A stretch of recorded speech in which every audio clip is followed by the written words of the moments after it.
Исәнмесез, хөрмәтле тамашачылар. Яңа гасыр каналында Ком сәгате тапшыруның чираттагы чыгарылышы. Бүген студиябызның кунагы танылган тарихчы, археолог, галим, профессор, Татарстанның төбәк тарихын өйрәнүчеләр иҗтимагый оешмасы рәисе Альберт Борханов. Альберт әфәнди, исәнмесез. Исәнмесез. Альберт әфәнди, безнең халыкта шундый бер гыйбарә, әйтем бар. Бүрене аяклары туендыра диләр. Археологлар бит инде алар шундый һөнәр ияләре, аларга гомер буе эш сәфәрендә йөрергә туры килә. Төрле җирләрдә, төрле төбәкләрдә дип әйтик. Археологларга карата да әйтеп буламы? Археологларны аяклары туендыра дип. Аягы да, башы да, кулы да, халыкның әйткән сүзләре һәр вакыт дөрес була, безгә дә ул килешә. Үзегезнең кызыксынып исәпләп караганыгыз юкмы? Менә шушы археологик экспедициялар барышында күпме чакрым юллар үттегез микән? Санаганым юк, но бөтен Евразияны үтеп чыктым дип әйтсәм, дөрес булыр иде, чөнки төньякка караганда Якутск ягы, көнчыгышка алганда Владивосток тарафларын, көнбатышка караганда Германия дип әйтергә була, Венгрия, көньякны караганда Кабул һәм Иран, һәрбәсе Евразияның территорияларын күп җирләрдә булырга туры килде. Иншалла, рәхмәт, безнең татар кешесе бөтен җирдә яши. Шуның өчен татарларны да күрергә тырыштым һәр вакыт. Европада да, Азия илләрендә дә, һәм безнең Российская Федерациядә, һәм инде үзебезнең Татарстанның төбәкләрендә. Ягъни сез сибелеп, дөньяга сибелгән татарларның бөтен яшәгән төбәкләрендә дә булдым дип әйтә аласыздыр. Шулай дип әйтергә була. Менә татар төбәкләре дигәннән безнең бит инде татарның яшәеше күбрәк авыллар белән бәйле. Авыл җирлегендә ул элегелектән игенчелек белән шөгыльләнгән, терлек үстергән, мал-туар үстергән. Соңгы елларда безнең инде авыл тарихларына зур игътибар артты. Күп очракта аны элегрәк менә һәвәскәр тарихчылар дип әйтик инде без, һәвәскәр тарихчыларыбыз үз авылларының, үз җирлекләренең тарихы белән кызыксынучылар менә китап итеп чыгардылар. Һәм һәрхәлдә алар күбрәк ул вакытта хикәя формасында язылган һәм ниндидер тарихи фактларга, тарихи чыганакларга бик таянмаган иде бу китаплар. Менә бүгенге көндә бу авторлар дип әйтик, бу китапларны дагы менә шушы җитешсезлекләрне дип әйтик. Алар төзәтергә алыналар микән, юк микән, әллә инде ул төбәк тарихларын яңа баштан язырга кирәкме, тарихи чыганакларга таянып? Мин ерактан башлыйм, чөнки без әйттегез, что татар авылда яши күбрәк дип. Ләкин безнең тарихны караганда, без бит империя милләте, зур милләт. Безнең ике яктан караган. Бер яктан без күчмә халык дип әйтергә була, далада яшәүче. Башлангыч чорда.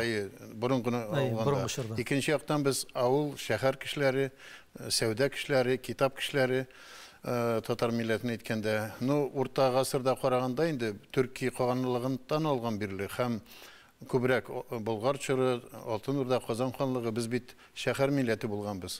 16-нчы гасырдан гына соңга безнең авылда гына сакланып калдык, чөнки безнең шәһәрләрдән куганнар, елга буеннан куганнар. Шуның өчен без инде соңгы вакытта тупландык, авыл безне саклады. 18-нче, 19-нчы, 20-нче гасырда авылда без үзебезнең бәйсезлекне сакларга тырыштык, гореф-гадәтләрне, динне, шуның өчен көрәшергә туры килде безнең ата-бабаларга. Шунда безнең тамырлар, безнең зияратлар, biz яшәгән урын. Шуның өчен сез дөрес әйтәсез, авылда чынлап та соңгы вакытта татар халкы авылда, ләкин әкренләп Казанга да һәм башка зур шәһәрләргә татарлар туплана. Шәһәрдә яшәүче татар галимнәре, хезмәткәрләре күп югарыга уңышлар күрсәтәләр. Китапларны караганда чынлап та безнең инде соңгы вакытта төбәкчеләрнең оешмалары төзели башлады, актив эшләр китте. Бер сүз әйткәндә татар халкы безнең тарихка сусаган иде. 90-нчы елларда бик зур каты үзгәрешләр булгач, бу дәүләтләрдә, без яшәгән дәүләтләрдә әз генә чорлары демократия була башлады, татар сразу күтәрелә, җырлый башлый, бии башлый, эшли башлый, йортлар төзи башлый. Шуның өчен төбәкчеләрдә катнашу беренче чорларда 90-нчы елларда дип әйтергә элегрәк тә татар төбәкчеләре, краеведлар дип әйтәбез. Алар инде китапларны язырга тырыштылар, ләкин ул китапларның сыйфатлары, методикасы җитмәде. Ләкин соңгы вакытта әйтергә кирәк, төбәкчеләр безнең бик актив эшлиләр һәм кайсы вакытта даже галимнәргә үрнәк дип әйтергә була. Күп алып киткәндә активлык ягыннан актив ягында соңгы вакытталар археология белән кызыксына, кабер ташларын өйрәнәләр, эпиграфика, шуннан соң архитектура, һәйкәлләр, архивларга керәләр, метрика китапларын һәм башка документларны өйрән, музейларны Аларның арасында бит хәзер кандидатлар да бар. Кандидат, мәсәлән, Нурла Гариф дип әйтим, мәсәлән. Андый кешеләр бит безнең күп хәзер. Алар бит кайсы вакытта үрнәк булып торар галимнәрдән. Безнең Татарстанда галимнәр күбрәк шәһәрдә эшлиләр. Еракка барырга бик яратып бетмиләр күбесе. Кайсылар гына бара. Менә Иялине алганда инде безнең Галимҗан Ибраһимов институты. Алар инде күбрәк Себергә бардылар, Уралга. Ну, бөтен институтларда эшләми. Шуның өчен мин булай дип уйлыйм. Безнең галимнәр һәм төбәкчеләр бергә эшләргә тиеш. Бер яктан галимнәр безнең күбрәк методиканы яхшы беләләр, материалны анализ итә беләләр. Төбәкчеләргә ул әле сыйфат җитми, ләкин алар материалны беләләр, анда яшиләр авылда, шуның өчен туплыйлар. Авылның тарихын язу өчен 3 көндә язып булмый, берничә ел яшәргә кирәк. Шуның өчен үзем кайсы вакытта районнарның тарихын язганда һәм конференцияләргә беренче ай турырга булырга туры килә. Мәсәлән, Ютаз районында 2 китап чыгардым, вакытында 12нче елда, 2012нче елда. Шунда яшәргә туры килде, 2 ел фактически килеп йөрдем ул районга һәм матуритик менә конференция 2 китапта чыгарып булды. Ул андай үрнәкләр күп безнең. Менә Нурулла Гарифны әйттем, Фазыл Валиәхметов мәсәлән, һәм башкаларны искә алганда, читтә яшәүчеләр менә Чирмешан районында 42 авыл дип әйтим. Шуның инде 70кә артык китап язылган. Менә бер районда гына. Бер районда гына. Менә Свердловский өлкәсен алганда, анда 40тан артык авыллар, татар авыллары. Ләкин әле тарихи бик язылмаган 2 авыл турында. Анда Филарет, безнең биология фәннәр докторы, кандидаты бар анда яши. Шул үзенең менә Бугалыш дигән авыл буенча бик матур гына китап чыгарып, менә бу беренче үрнәк. Свердловскийда һәр Свердлов өлкәсендә төбәкчеләр менә безнең даими вәкиллеккә инде безнең полпредство аркылы бергә берләшеп төбәкчеләр оешмасы төзүделәр. Һәм апрель аенда төбәкчеләрне җыеп конференция үткәрергә итәләр, оештыру конференциясе, көз көне зур форум үткәрергә шундый. Ел сайын караганда Ульяновск өлкәсендә мәсәлән ел сайын алар төбәкчеләрнең конференциясын үткәрәләр. Менә быел менә 5нче тапкыр булды.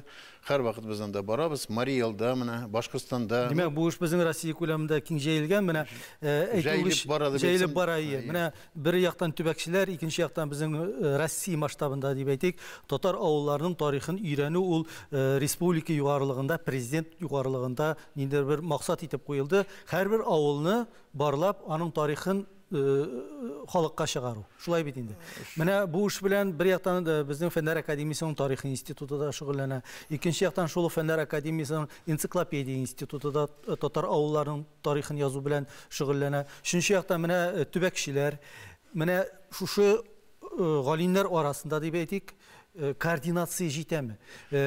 Уң кул эшләгәнне сул кул беләме һәр вакытта? Бер-берсе белән алар аралашалармы, юкмы? Рөстәм Нургалиевич үзе авыл җигете булгач, авылда туып үскәч, менә мин аның белән 95нче елда үзем Биектауга барып, ул җитәкче булганда районда матур итеп кенә Казан арты тарихы буенча бер конференция үткәрдек. Шунда 3 китап чыгарды.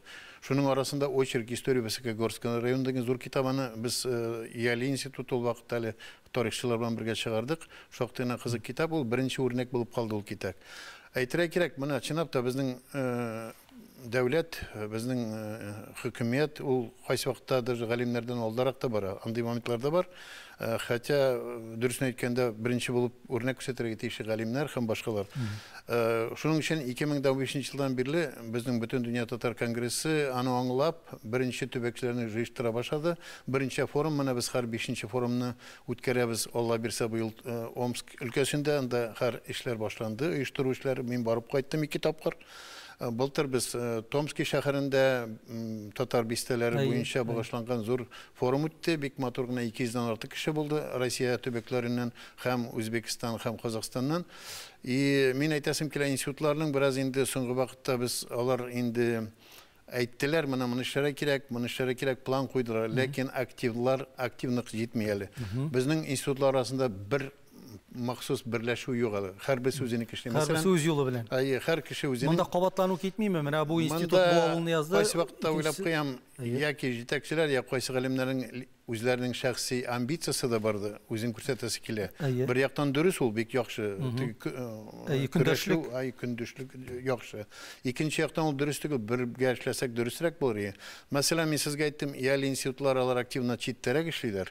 Тарих институты 7 томнан соң бераз тукталып калды, ләкин соңгы вакытта алар Татарстан авылларында эшли башладылар. Мәсәлән, Орчада, Кукмарада һәм башка районнарда. Быел менә мин былтыр үткәрдем Актанышта конференция конференция. Булар алар инде безнең арттан барып, Актанышта конференция үткәргә уйлыйлар. Энциклопедия институтын караганда анда күбрәк Рафаил Шайдуллин һәм аларның коллегалары күбрәк инде үзләре Самара ягыннан чыксалар, Ульяновск ягыннан шул якларга игътибар итәләр. Ягъни бу Идел буе төбәге. Идел, алар Пенза ягын карыйлар шул якка. Эшләр бара, ләкин бу масштаб җитми әле. Зуррак булырга тиеш. Координация җитми, чынлапта институтлар. Менә сез әйтеп киттегез, татар бистәләре тарихы мәсьәләсен күтәрдек дип, менә бу Томскида узган конференцияда тарихка карасак, менә татар бистәләренең барлыкка килүе, ни формада, ни сәбәпле алар безнең татар дөньясында барлыкка килгән һәм шул ук, мәсәлән, Үзбәкстандагы, Казакстандагы әйтик, я булмаса Казандагы татар бистәләрен чагыштырып караганда, аларның нидер охшаш һәм аермалы яклары нәрсәдә чагыла? Менә әйтеп китәр, татар бистәләрен алганда бу бик кызык проблемаларны өйрәнеп бетерелмәгән, аның башлыгына дип әйтергә була. Ул фәндә, академик фәндә бик күп игътибар ителмәгән, ләкин эшләр бара. Шәхси галимнәр, шәхси төбәкчеләр аның белән турист оешмалары аның белән шөгыльләнә. Ләкин әле зур фәнни фундаменталь проблеманы без әле күтәреп чыгармадык, аны күтәрергә кирәк. Менә монда әйтеп китәргә кирәк. Без менә Казанны алабыз, мәсәлән, безнең татар иске бистә бар. Анда әле күп йортлар җимерелде вакытында, біз аны саклап калмадык. Ләкин, мәсәлән, мондый шәһәрдә как Томскида 300-дән артык агач йортлар Пензадан килгән, алар Пензадан килгән безнең сәүдәгәрләр анда төзегәннәр. Татарский дигән урам бар. Анда татар бистәсе менә чынлап та без хәзер аны күтәреп чыгардык. Анда тыюлык төзү. Махсус татар бистәсенең тыюлыгы. Аны Томск өлкәсенең губернаторы һәм безнең президент хупладылар. Biz аны әйтеп чыгардык. Ринат Зюнович үзе барып кайтты. Безнең җитәкчеләр менә Васил Гаеш Шахразиев таларга ярдәм итә башлады, эш бара. Менә карап чыкканда безнең бит һәр вакыт татар бистәсе нигә ул? Бер яктан иске бистәләр беренче тапкыр менә 14нче гасырда Мәскәү рус дәүләтендә, Мәскәү дәүләтендә татар бистәләре уже булган, Алтын Урда заманында. Ләкин төп сәбәбе ул бистәләр нигә? Безнең дәүләт булмагач, күбрәк инде 1700 елларда, 1800 елларда безнең сәүдәгәрләр, мәсәлән, Каргалы, Оренбургта татар Каргалысы, Троицк, Челябі өлкәсендә, Звериноголовка, Курган өлкәсендә, Тара шәһәрләре, Омск өлкәсендә, Чита ягында татарлар һәр вакыт хәрәкәттә булганнар һәм Россия дәүләтенең көнчыгышка киткәндә без күбрәк сәүдә юлларын күрсәтеп, дипломатик юлларын біз шуның өчен эшләп торганбыз. Менә хәзер караганда кайсы шәһәрдә төп менә Томскине әйттем сезгә, мәсәлән, Омскида да ул битте, сакланган алар бик матур, аларны күрсәтергә кирәк дөньяга. Казанда, мәсәлән, бер яктан без аны игътибар итәбез, ләкин иске йортлар калмаган. Без хәзер новодел дип яңадан эшләргә тырышабыз, ләкин иске мөхите юк, чынлап та, менә шуны күтәрә кирәк. Шуның өчен менә Айдар Файзрахманов яшьләр безнең һәм башка галимнәр аңа игътибар итәләр вакытында. 90нчы елларда китаплар да чыкты, ләкин әле авылларда да иске йортлар сакланган. Мәсәлән, Күкмар районында, Мәчкәр авылында, Әтнә районында бик күп андый ташлар, йортлар. Менә Арчада инде караганда анда иске йортлар бар, ләкин аларны бетерделәр вакытында, яңа йортлар кирпичтән төзеп. Сез тумышыгыз белән Чиләбе өлкәсеннән, сез татар гаиләсендә туган, татар гаиләсендә тәрбияләнгән, 10 сыйныфны татар мәктәбендә укып белем алган, шулай бит? 10 сыйныф түгел, 7 классны мин татарча укыдым. 7 сыйныфны татар телендә. Әгәр дә бүгенге чынбарлык белән чагыштырсак, бу инде шаккатмалы хәл дип әйтергә мөмкин. Сез менә үзегезнең туган төбәгегезнең бүгенге яшәеше белән кызыксынып бара торгансыздыр. Бүген хәл ничек? Бүген татар мөхите ни дәрәҗәдә, менә сез үскән авылда дип әйтик, сез үскән төбәктә, ул татар мөхите ни дәрәҗәдә сакланып калды? Мин үземне кеше шәхес буларак һәм галим буларак һәр вакыт авылга тартып тордым мине. Авылда үстем, авылда күп еллар эшләргә туры килеп, мен даже авыл археологиясен, сельская археология терминында кертеп җибәрдем. Һәм башка терминнарында ул, менә безнең күп галимнәр авылны карамыйлар. Без менә Болгар һәм Свияжскида эшлибез, Зөядә инде. күбрәк. Без бит авылга игътибар итмәдек. Мен 90-нчы елларда, шуның өчен мин Татарстанда эшләгәндә уже һәм башка регионнарда булганда күбрәк татар авылларын өйрәнгән. Хәзер дә менә туган якка кайта. Рәхмәт, бик зур рәхмәт әйтәсем килә безнең конгресска, бөтен дөнья. Анда эшкә күчкәч, мин читкә чыга башладым күбрәк. Элек тә йөри торганым, ләкин хәзер күбрәк булырга туры килә. Себердә, элек Себерне күп нәрсәне аңламый торганым. Мин күбрәк Урта Азияны, Көньякларны яхшы белә торганым. Чит илләрне Себерне карый башладым. Безнең авылларның хәле, ничек яшәүше, үземнең туган авылга. Мәсәлән, минең даже үземнең авылны караганда вакытында элек райцентр булган, хәзер инде ул райцентр түгел. 15-кә якын мең кеше яшәгән вакытында бер генә урамда, Ленина урамында, мин туып үскән урамда 1 километрда 100дән артык бала була торган йортта. Хәзер бер генә бала. Күрәсезме, улар безнең әле алга баручы авыл дип әйтергә була. Но менә мин чит Себердә быел булдым, мәсәлән, Омск өлкәсендә бер авылда 100гә якын кеше яши, бер бала. Беләсезме, ул целый бу безнең зур мәсьәлә, проблема дип әйтергә була, чөнки авылларның менә хәзер әле үземнең туган авылда безнең 3-4 мәктәп була торган иде. Хәзер бер генә мәктәп, аны күрше башкорт авылларынан җыеп, балаларны 150гә җиткерәләр. Әлек мәктәптә 1000дән артык бала була торган иде. Менә күрәсезме? Ягъни балалар кими? Балалар да юк бит балалар. Менә безнең хәзер без күбрәк кайсылар безнең галимнәр дә, җәмәгатьчеләр дә бик кычкыра, милләт бетә. Милләт бетәргә мөмкин, без эшләмәсәк. Шуның өчен безгә хәзер игътибар итеп, авылны үстерү өчен күп проблемаларга игътибар итәргә кирәк. Бердән сәяси проблемалар, без менә теге перепис вакытында төрле проблемаларны үзегез беләсез. Башкортстан һәм башка регионнарны караганда рус проблемасы, руслашу һәм безнең төркемнәр бүленү, татардан китү, ул бит ансы сәяси проблема. Ләкин милләтне саклау өчен мин Кырым татарларына һәм башка милләтләргә дә һәрвакыт әйтәм, безгә бер генә нәрсә кирәк: демография проблемалары, сон һәм сыйфат. Соннан башлаганда бу нәрсә? Сон. Һәр семьяда менә милләтнең ноктасы туктау өчен һәм алга бару өчен 2,2 булырга тиеш. Соны буенча бер гаиләдә. Шуның өчен 2-3 булса безнең алга китү була. 2-1 булса артка китү. Мәсәлән, хәзерге татарны караганда 1000-1,8 дип әйтергә була. Русның 1,7. Күрәсезме, артка китү. Немецлар 0,8 дип әйтик, а чеченнәрнең 9 бала бер гаиләдә. Менә ул карагыз нинди. Урта Азия халыкларының 12-13 була. Шуның өчен менә безнең караганда бу проблема. Шуның өчен беренче чираттан безгә кирәк һәр гаиләдә иң азы 3 бала булырга тиеш. Шуннан безнең милләт алга бара. Бу беренче мәсьәлә дип әйтергә, бу сонлык, демография. Икенчесе сыйфат дип әйтә. Без кычкырабыз татар җанлы һәм башка. Шул балаларны 3 бала булса, 4-5 бала булса бик әйбәт була. Менә мин Екатеринбургта булганда, яшьләр белән сөйләшкәндә, күп семьяларда 4-5 бала бар. Ләкин бер проблема, телне белмиләр күбесе. Монда сыйфатка күчү өчен 2 юнәлеш бар. Берсе сыйфатның бер ноктасы дип әйтәм, бер юнәлеше бу ул балаларны исән-сау үстерү. Безнең татарларның психологиясе бар. Тыйнак бул, миңа каршы. Тыйнак бала өйдә бала кычкырып яшәргә тиеш. Мәктәптә дә гөрләп, шарлап яшәргә кирәк. Балалар, ләкин мин хулиганнарга каршы, алар кирәкми, акыллы булсын.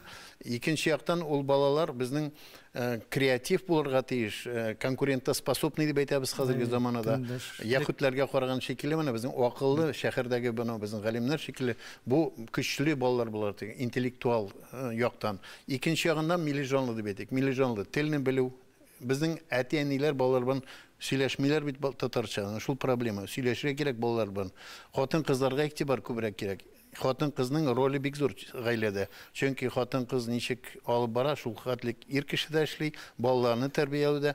И монда соңгысын әйтеп үтәсем килә, монда гореф-гадәтләр, милли азыклар һәм милли киемнәр. Менә әле күптән түгел Омск өлкәсендә барганда, алсу белән сөйләштем, ул безнең теге кул эшләр белән эшли, түбәтәйләр, хәзерге элекке костюмнарны инде орнамент белән, рәсемнәр белән чигүче калфакларны без карыйбыз. Калфакларда үзгәрә, һәр үзегез күрәсез, элеккечә түгел.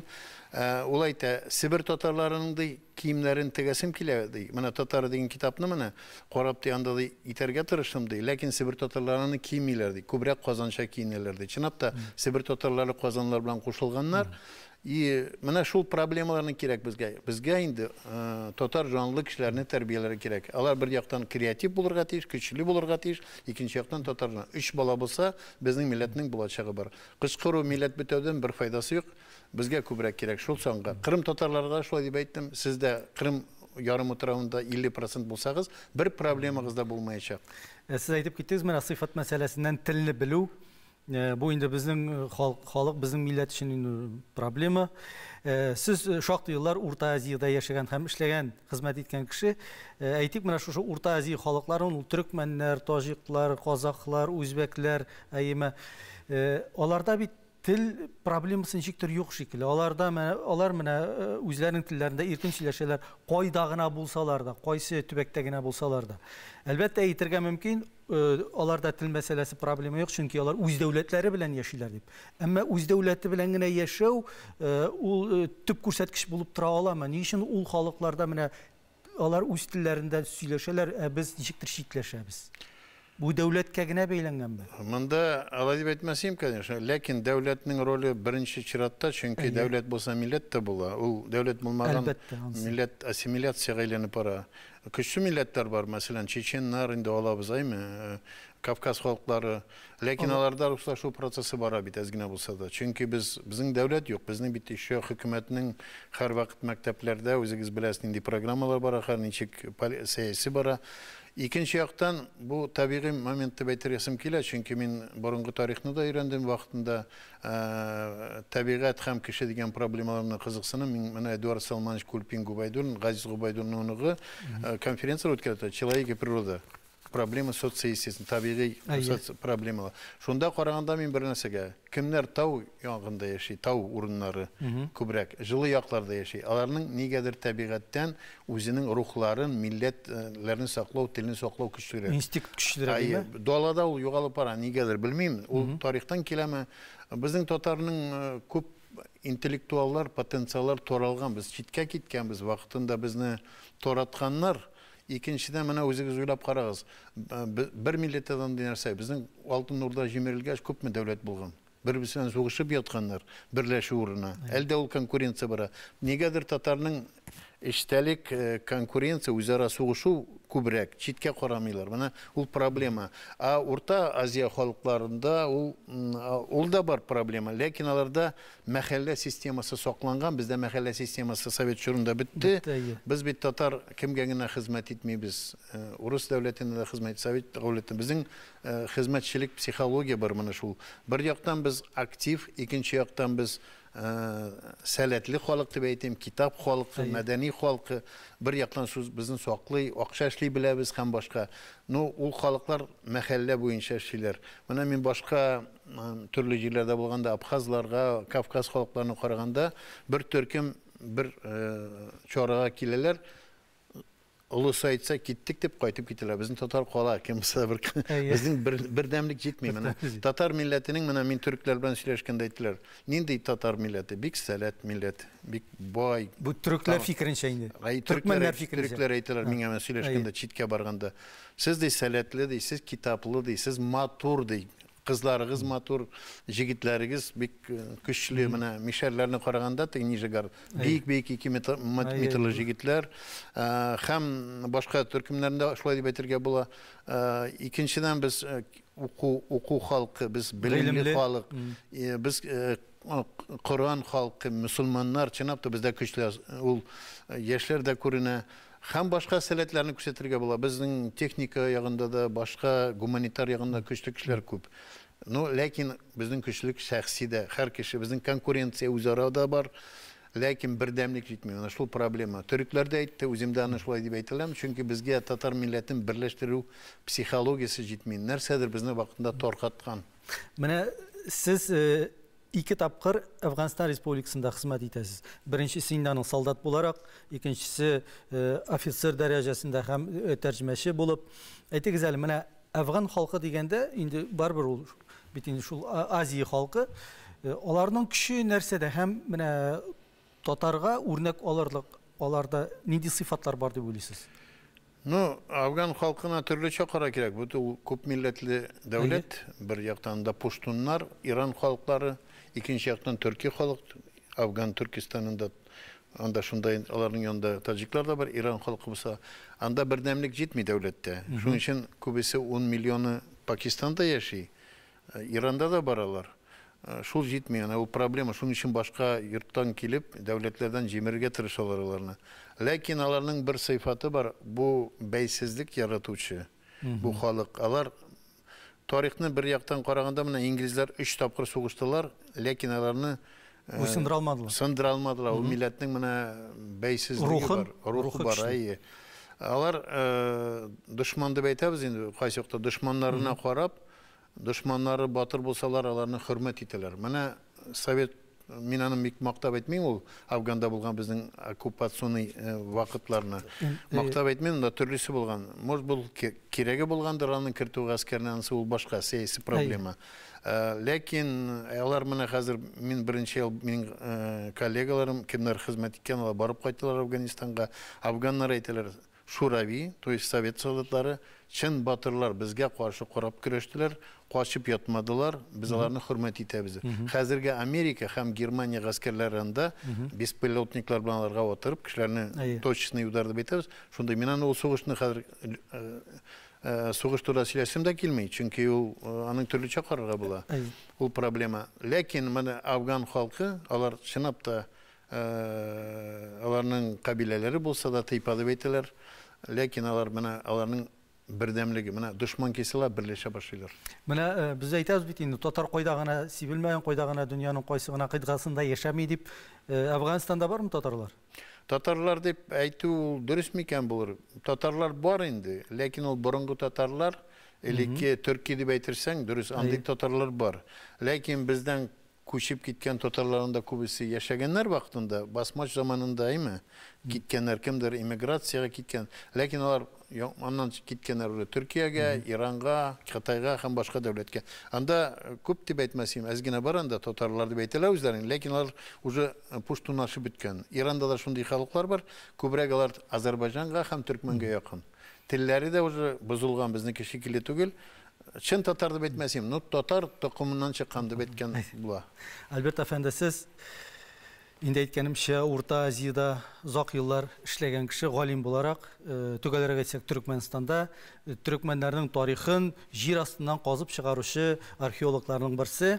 Ham mana kunlarning birinde sizge dürüst bo'lsa bir Azerbaycan kishisi, Azerbaycan g'olimi kelib, Albert siz niçin o'zingizning Tatar milletine hizmet etmişsiz? Anın bir tarihi Türkmenlernikine qaraganda da boyroq degan so'rov biri. Mana bu etergish yasadımız bunday mürajaat deb aytganda o'git nasihat sizning kollegangizning nindi hislar uyatdi u sizda?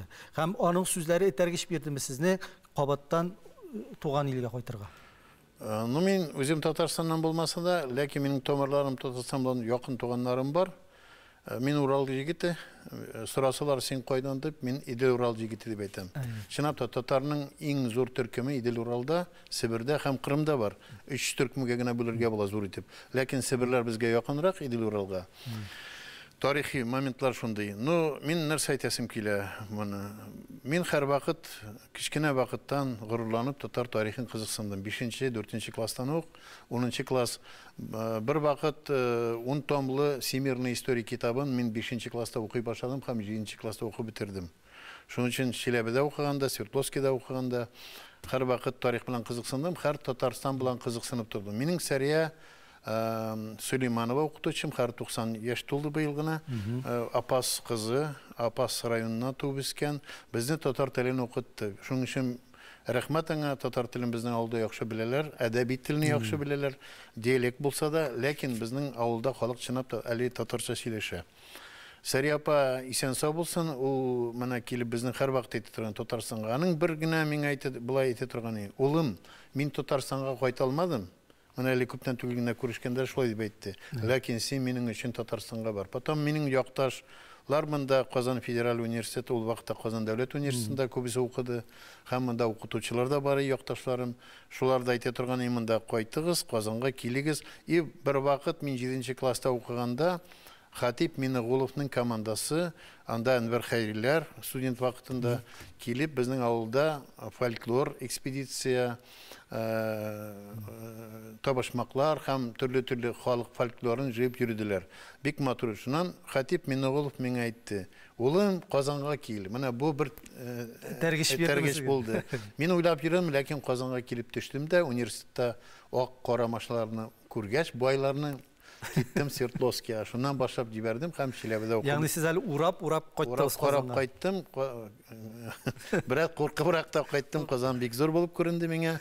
Ләкин монда бай. Шуннан соң инде сез әйткән миңа Азәрбайҗан кешесен турында әйттегез. Ул Сенат аспирант вакытында мин Төркменстан дәүләте аркылы Мәскәүгә стажировкага бардым. Тарих археология институтында СССРның Мәскәү дәүләт университетының кафедрасы археологияда укырга Федор Давыдов Герман Алексеевич. Ул бит Герман Алексеевич безнең, мин аны китапларда юбилейны язып чыгардым, Патриарх Золотоордынский археология. Ул Сенатта вакытында 90-нчы елларда суверенитет заманында ул миңа әйтә торганы: "Син ди Казанга кайтсаң, анда конкуренция бик зур ди. Кара ди, көнләшүчеләр дә күп дип әйтте. Ләкин Татарстан синең ата-ватаның дип әйтә торганы. Нигә Татарстан бәйсез дәүләт булмасын дип, булырга тиеш дип әйтә торганы." Это Герман Алексеевич Федоров да урыс интеллигент кешесе 90-нчы елларда. Шуннан соң инде анысы булырга туры. Мин беренче конгрессның делегаты булдым. Делегатта без Болгарга барганда бик кызык вакытлары, 90-нчы еллар, 92-нчы ел бик матур Татарстан охшады. Шуннан Татарстанга күчәргә тырыштым. И Мәскәүдә эшләгәнем ул вакытта Төркменстандан килеп, Мәскәү университетында укытып алдым бераз. Шуннан соң Казанга күчтем. Менә сезнең ул әйткәнебезчә остазыгыз инде. Мин аның фикерен язып та алдым. Сезнең язмалардан һәм матбугатта чыккан язмалардан Казан бик авыр шәһәр ул. Андагы татар галимнәре бер-берсен яратмыйлар. Бәлки Мәскәүдә генә калырсың дигән фикердә. Менә бу сүзләрнең дөреслеккә туры килдеме, юкмы? Менә сез инде Казанга кайтып эшли башлаганнан соң аның бу сүзләрен искә төшердегезме? Шуннан да монда катлаулырак икән галим-гөләмәләр арасында үзеңне әле күрсәткәнче, эшең белән раслаганчы дип менә шундый уйлар тудымы? Бер яктан туды, икенче яктан юк дип әйтәм. Чөнки мин кайтып буланык Сенатта ул нәрсәне күрдем. Бездә көнчелек психологиясе бар. Ләкин 90-нчы елларда Герман Алексеевич белән әйтмәгән, монда конкуренция да бар. Безнең зур галимнәр, Тумашева, шундый исемнәрне беләсез, Миркасым Усманов, Мөхәммәдиев Асгар һәм шундый зур галимнәр. Андый хәзерге андый зур галимнәр юк дип әйтергә була хәзерге заманда. Безнең сыйфат төшүп бара бераз галимнәр гуманитар фәннәрдә. Ул вакытта Сенатта безнең 90-нчы елларда горурлык барлый, безнең фәндә алга барый, кызыксыну да. Университетта менә мин Татар дәүләт гуманитар институты бар, яның проректоры булып алдым, беренче проректор фән буенча. Менә нинди яхшы вузлар. Татар дәүләт гуманитар педагог тарихи бар. Нинди зур, менә бу Сенатта безгә бер нәрсә кирәк, милли бөтен нәрсә бар. Татарча укыта башладык. Гамижан дәүләтчене беләсез, әйме? Ул бит безнең беренче булып урына китеп күрсәтә башлады. Татарча ничек укытырга кирәк. Менә ул безнең кафедрада бергә эшләдек ул вакытында. Һәм башка галимнәр безгә килеп татарча укыттылар. Без 50-60% татарча укыта башладык. Ләкин ул вузны яптылар бит, үзегез беләсез. Гуманитар. Ягъни безнең мөмкинлекләр булган һәм без үзебезнең сукмакны сала башлаганбыз. Хуҗалар да, аңна бетмәгән галимнәр дә моңа каршы булучылар бигәз булды. Үзегез беләсез, татфакта да нинди проблемалар килеп чыкты. Менә сезнең тагын бер фикерегез, археология казу эшләре белән бәйле, сез бит инде Татарстанга кайткачыннан бик актив рәвештә шушы археология казу эшләрен башлап җибәрәсез. Төрле районнарда үзегез әйтмешли авылларның тарихын күбрәк кызыксыну максатыннан. Моннан 14 ел элек сез Татарстандагы бүгенге археология торгынлык хәлендә дип әйткән булгансыз. Моннан 14 ел элек. Бүген нәрсә дип әйтергә була? Бу торгынлыктан безнең археология чыгалдымы, юкмы?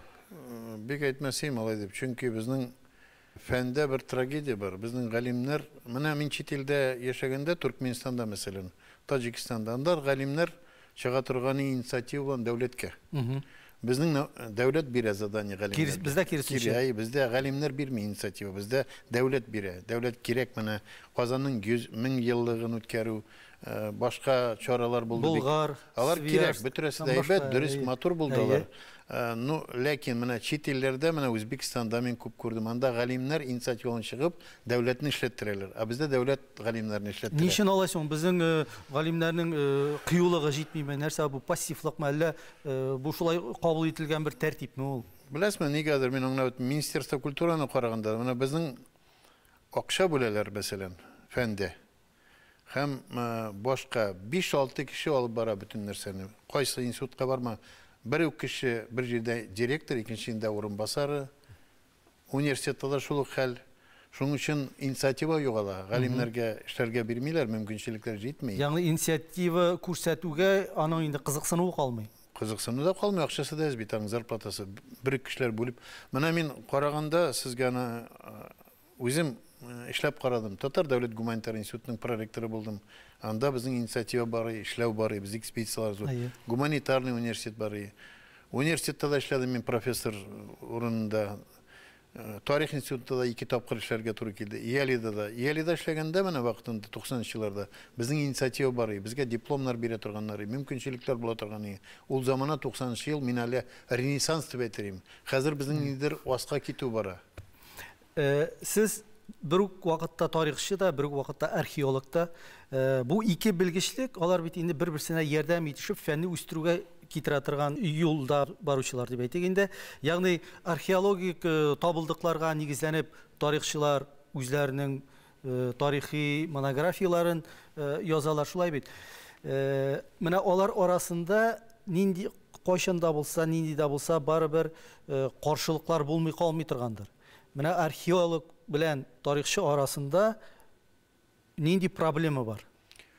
Тарихчылар бүген тулайым археологик казылмалардан, табылдыклардан файдаланалармы археологларның эшчәнлегеннән?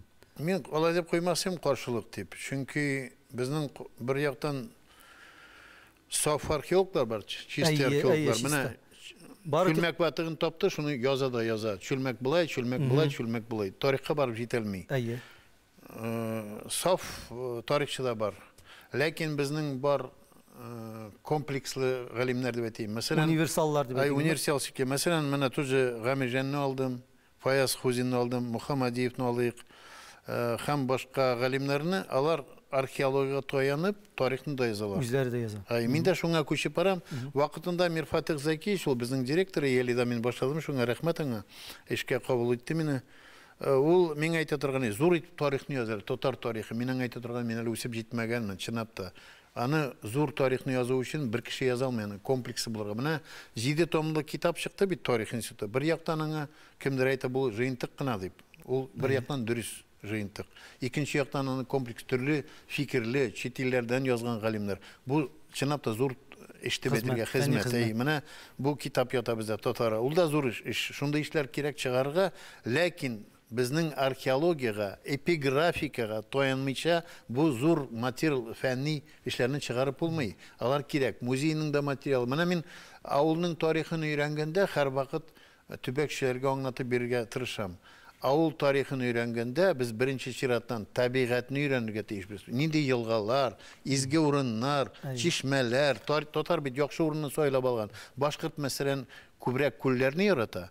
Biz yılğa boyunda, Ruslar da şulay. Biz yılğa boyunda ağıp turgan yerini yaratabız. İdil, Kama. Şunun için bizning en yaxşı boy urundu betirge bizim Tatarstan Respublika.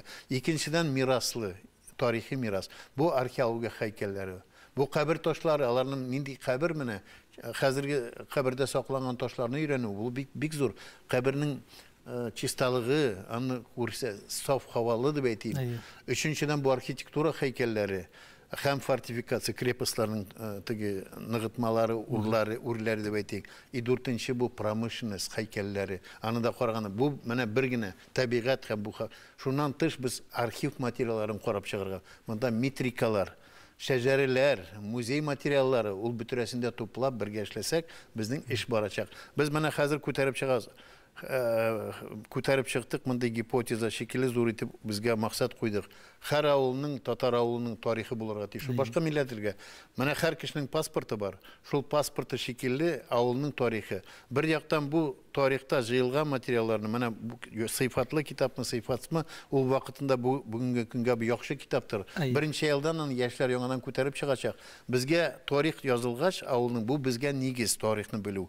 Икенчедән без алга бару өчен авылның берләшеп, галимнәр, белгечләр, төбәкчеләр, җәмәгатьчеләр, дин әһелләре һәм башка хөкүмәт вәкилләре, туристик җәмгыятьләрдән чыккан кешеләр берләшеп, авылның стратегиясын, татар авылының булачагы, киләчәге 50 елдан ничек яши бу авыл, буламы, юкмы? Ана шунда уйларга кирәк. Чөнки демография проблемасын әйтеп киттем бит, ул бит шуның белән бәйләнелгән. Biz indi əngəmə barışında bir qədər Altın Urda şırını iske aldıq. Anın dövlətlərə bölünüb tarqalıb, bir-birisi bilən mənə şulay yazğışıb yaşagan vaqtlarında şul nisbətdən mənə sizin bir fikrinizni oqub kitəsi kilə. Hazırki Rusiya territoriyası şuluq Altın Urda territoriyasına nigizlənib tüzülgən. Bары din һәм тел алышына. Әгәр Алтын Урда дәүләте берләшеп без шул системада яшәсәк, татар милләте ерак китәр иде. Без үзебезне бетергәнбез. Аңлатып китсәк иде. Чынлап та шулай. Менә Алтын Урда ул бит бер яктан караганда бу бер яктан Чингиз ханның балалары, нәселләре басып алган җир, төрле халыкларны берләштерү зур империя. Монда күбрәк төрки һәм монгол халыклары дип әйтик. Башка милләтләрдә славяннар да кергән, Молдавиядә кергән, Кавказ халкы да, Урта Азиялы халкы, зур дәүләт. Чингиз ханның нәселеннән калган 4 дәүләт дип әйтик. Бөек каганлык дип әйтик, ханлык. Алтын Урда улус Жучи дип әйтәбез. Чагатайлар, Иранда хулагулар. Аны карап, һәрберсенең юнәлеше Алтын Урда безнең менә бу Кыпчак, Дәштер Кыпчак территориясе бердән башлап Дунайга кадәр Мәскәүдә кергән дип әйтергә була. Ләкин без менә шул дәүләт булганда 1240 еллар дип әйтик, әйме, шуннан соң инде җимерелгәнчә кадәр бер дәүләт, бер милләт булып формалашып булмады. Менә шул проблема. Безнең bir яктан дин дә бар, бер элекке Тенгридән күчтеләр исламга, ислам ныгып китте. Хәзерге менә Польша, Беларус татарларында да сакланган ул көчле булып, дин аркылы. Алар милләт булып югалырлар, татар булмаслар, дин булмаса. Бер яктан безнең дин берләштерә. Ислам дине бит ул көчле дин бер яктан теге безнең кешене дәүләтенә тыңларга кирәк дип әйтүче, тәртипле булыгыз дип. Ислам дине безнең һәр вакыт сәүдә, осталык теге ремесло дип әйтәбез. Һөнәрчелекне күтәрергә һәр вакыт игътибар иткән. Бик ифәк юлы, көмеш юлы дип әйтәм, бирен фадлан килгән юллар буенча менә сәүдә булып торган. Ул безнең хөкүмәтнең һәр вакыт Алтын Урдада бит күпме шәһәр булган. 300дән якын төрле шәһәрлек булган. Кичкенә зур инде. Шуның күбесе менә Молдавиядә, Аккерман дип әйтә, шул якларына караганда Белгород, Днестровский, Кырымның шәһәрләре, Саратов, Волгоград телге, Царицын дип әйтәбез инде. Шулар менә даже рус шәһәрләренең күбесе шул вакытта чыккан. Удмуртия территориясында, Татарстанда, Сибирдә булган элекке шәһәрләрнең төмен, мәсәлән, Алтын Урда шәһәрендә утыра, Барнаул, Алтын Урда шәһәрендә, Саратовны әйттем. Казан тоже борынгы Болгар булса да, ләкин Алтын Урда шәһәрендә булган Болгар үзе, Күне Үргәнч дип әйттем Орта Азиядә. Бүтән Сырдарья буе, Амударья, Идел буе елгаларны караганда, Оп елгасы, Иртыш елгасын караганда, Урал, Яик елгасы, Җаек дип әйтәбез. Алар бөтенесе дә елга буенда матур-матур шәһәрләр иткәнбез, төзегәнбез. Ләкин бездә менә опять шул психология, бердәмчилек булмыйча, безнең феодаллар, безнең байлар, безнең беклар үзара сугышып, менә шул психология нәрсәдер, менә бүлеп бетергәннәр, шуның өчен безнең дәүләт беткән. Дәүләт булмагач безнең перспективада шуның Казан ханлыгы килеп чыккан, Кырым ханлыгы килеп чыккан. Кайсы вакытта менә безне әле беләс, әле битва на Угра дип сөйләштек, шул вакытта әйткәндә, безнең дошманнар, безнең инде безнең татар галимнәре күтәреп чыгарга шул проблеманы кирәкми дип безгә әйтә башлар. Алтын Урданы бит Казан җимерде дип. Ул бер яктан формаль караганда шулай да, чөнки Казан ханлыгы беренче булып чыккан. Менә шул бердәмлек булмау безнең һәр вакыт проблема булып тора. Менә Угра елгасы дип әйтеп киттегез, инде безнең соңгы вакытта элеккеге тарихта булган вакыйгаларга һәм шәхесләргә карата яңаша караш формалашып, кайбер төбәкләр безнең шәхесләребезнең һәйкәлләрен торгызу эше белән шөгыльләнә башлады. Шул ук менә соңгы вакытта Иван Грозныйга һәйкәл кую турында сүз бара Әстерхан каласында. Әйтегез әле, менә элеккеге күптән гасырлар элек булган фактларга таянып, аларны бүгенге көндә һәйкәл итеп күтәрү шәхесләрне, ул ни дәрәҗәдә акланган?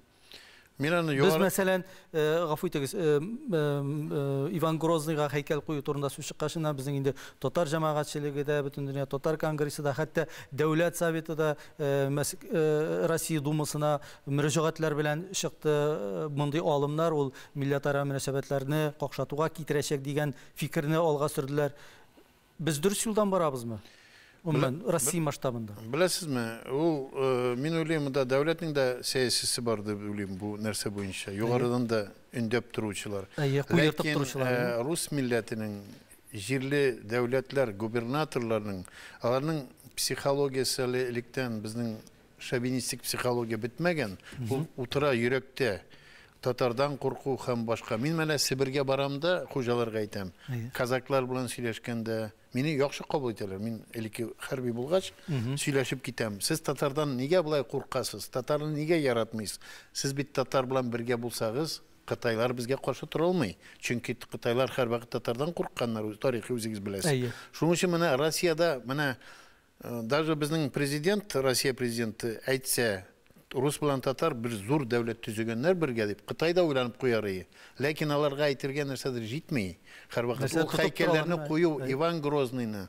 Менә Мәскәүдә бит андый нәрсәләр юк ул. Кичкенә шәһәрләрдә безнең. Менә Астраханьны бер яктан без каршы торабыз. Бу бер юнәлеш дөрес, галимнәр актив эшлиләр, ул күрсәтү. Ул бер юл гына, бер юнәлеш дип әйтергә кирәк. Без бит аларга каршы булып башкача эшләргә тиеш. Ничек эшләргә кирәк? Безнең нигә татар кешеләренә, татар бөек шәхесләргә без һәйкәлләр куймыйбыз? Казанда, башка регионнарда бер эшне башладык. Мәсәлән, Әстерхан шәһәрендә безнең Тукайда бар. Төркмәннәр куйдылар, Махтум Кулине, шундай эшләр бара. Ул кирәк ул. Мәскәүгә барабыз, анда безнең Мәскәүдә, Петербургта Җәлил дә бар, Тукай да бар, Абай да бар казакларның һәм башка. Ул дөрес. Без кайсы вакытта шатланабыз. Казакстанда безнең куйдылар Сөембикәнең һәйкәлен дип шатланабыз. Ну бит казаклар куялар Сөембикәне, алар казак дип әйтәләр.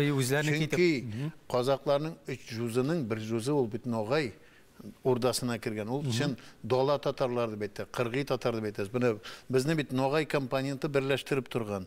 Анысына махсус әйтергә була. Монда менә бу безгә хәзер кирәк. Бу юнәлешләргә һәйкәлләрне урыслар кую, казак кешеләрнең казаки дип әйтәбез. Аларны үзгәртеп психомана Сибирдә дә куйдылар, Ермакны алдап куйдылар, әйтмичә халык белми калды. Ләкин безнең бит депутатлар бар инде, алар белергә тиеш. Алар эшләмәделәр, йоклап калдылар. Һәр кычкыруның нинди файда куйдылар. Рус кешесенең психологиясын, казакларны үзгәртеп алар өчен Ермак ул герой, батыр. Башкаларга Иван Грозный герой. Безнең дошманалар. Без бит аның башка. Шуның өчен безгә аларга бер яктан без каршы торырга тиешбез. Үзебезнең геройларны күтәрергә кирәк. Җәлилне менә күтәрәбез, фестивальләр үткәрәбез. Ул менә һәр дөнья. Сабан туен үткәрүдә тоже урыслар карыйлар. Татарның бай мирасы, безнең бик шәхесләр бар. Нигә без безнең Крашин геройлары, Антоновлар, Чуйковларны да күтәрергә кирәк. Мусулман безнең геройларын да күтәрергә кирәк. Менә без генерал Сафиуллинның һәйкәлен куйдык, тегесен куйдык. Шулай итеп менә Сөембикәнең куярга кирәк инде уже. Мин аңлыйм, безнең сәяси Мәскәүдән кызып торалар бездә. Нигә без менә Казанны алган иптәшләргә һәйкәл куймыйбыз? Казанны саклаган. Урысларныкы психологически бар инде ул нәрсә. Шуларныкын, мәсәлән, нигә Улы Мухаммедның һәйкәле юк? Мин бер вакыт чиновникка сорау бирдем, бер чиновникка, зур кешегә, безнең Казанда. Сорыйм, нигә без, мәсәлән, менә Нурлатта атны куйдылар? А нигә Казанда без куймыз Улы Мухаммедны, Бауман урамны? Миңа бер чиновник булды бит. А Петербургта бит бар. Петербургта бит Петр безнеке түгел ул. Вот. Ну сез беләсез, мин безнең Петр инде күп татарында бетергән. Шуның өчен Казанда менә Гумилевны безгә урыс кешеләрендә бөек кешеләрне зур итеп Лев Николаевич Толстой. Мәсәлән, Гумилев. Шундый кешеләрне без һәрвакыт хөрмәт итәргә. Худяков менә безнең андыйларны. Без бит Татарстанда безнең хуҗалар да, үзебез дә җитәкчеләрне әйтәм ди, хуҗалар дип әйттем. Безнең хуҗалар юк, безнең җитәкчеләр бар. Җитәкчеләр дә безнең ул яктан дөрес эшлибез. Без толерант, мин толерант дигән сүзне яратмыйм, бергә яшәү. Толерантны ул кемнеңдер буйсынырга тиеш дигән сүз. Ул менә без башка милләтләрнең, без моны Татарстанны нигә хөрмәт итәм мин үземдә?